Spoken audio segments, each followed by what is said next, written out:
2021 жылдын декабрь айларында USAID-тын агросоода боюнча долбоорунун гендердик окуу боюнча бир окуусуна бир чакыруу алдык.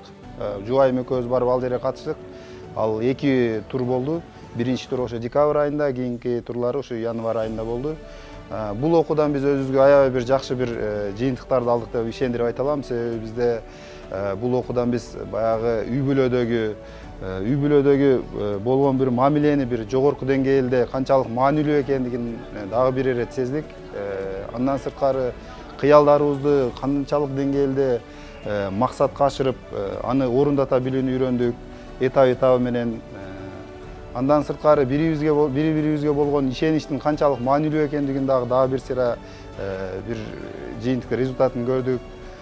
Буга чейин деле биз көп окуулардан өттүк болчу, бирок мынчалык бир кененирээк бир маалымат ала алган эмес болчук. Мына ошол USAID-тын агросоода долбоорунун ошол кечеги окуусунда бир өзгөчө бир бизге бир жакшы бир тажрыйба дагы болду. Бул жерде биз бири-бирибизди, андан сырткары үй бүлөдөгү балабызга болгон мамилелерибизди, кыялдарыбызды бир өзгөчө бир этап менен пландап, ошону ишке ашырууга бир жакшы бир результаттар болду деп айта алам.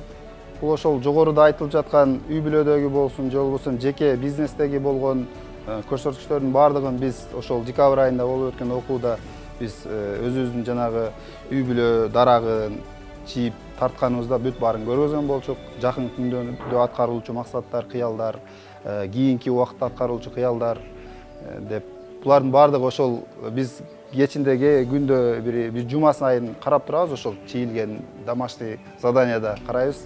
Ошол учурда биз аткарылып атканын көрүп турабыз да, кадимкидей эле уже иш жүзүндө аткарылып келатат. Биз ошол галс окуусунан дагы эмнени баалай билдик? Мисалы, үй бүлөдөгү жумуштарды туура бөлүштүрүү, же бөлүштүргөндө деле мисалы бул сенин жасашың керек эле, же бул мен жасашым керек эле деген бир принциптерден алыс болдук да. Мисалы, керек учурларда аялым деле азыркы күндө жеке ишкер, ага деле бир жакшы бир условия түзүп, финансы жактан болсун, же болбосо моралдык жактан поддержкаларды берип турам. Мисалы, ошол эле балдарды карап туруш керек болгон учурларда деле кээде поддержка кылып карап турам, ал барып жумушун жасап келе калат. Кээде мен мисалы алыс сапарларга чыгып алсам, ал деле мени туура түшүнүү менен кабыл алып, бир жакшы бир немелер менен узатып коет, же болбосо үйдөгү жумуштарда болсун, бул сеники эле болчу, бул меники болчу деген темадан алыс болдук да. Ушул жактардан дагы бир аябай бир жакшы бир бизге окуу жардам берди деп айта алам үй бүлөдө. Бүгүнкү күндө биздин ишканада өндүрүш отделинде 12 киши иштейт. Анын ичинде экөө ошо кечки сменде иштешет, 10 киши күндүзгү сменде иштешет.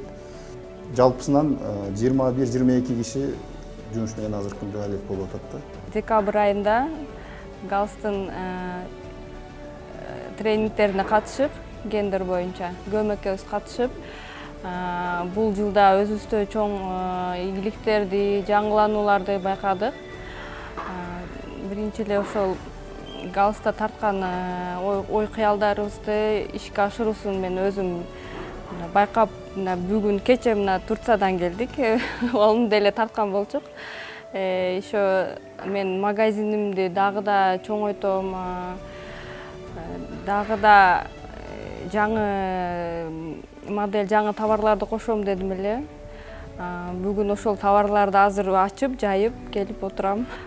Ошол галстын тренингтеринен кийин мен мурда кыялданганда жалаң ошол өзүм, мен деген көп кыялдар болчу экен. Анан кошо катышкан катышуучуларды байкадык, чоң эжелер, алар ошол айылдаштарыма, жердештериме жардамым тийсе, анан минсем дейт экен да. Анан көрсө бизде кыялдарда андай почти жок деле экен.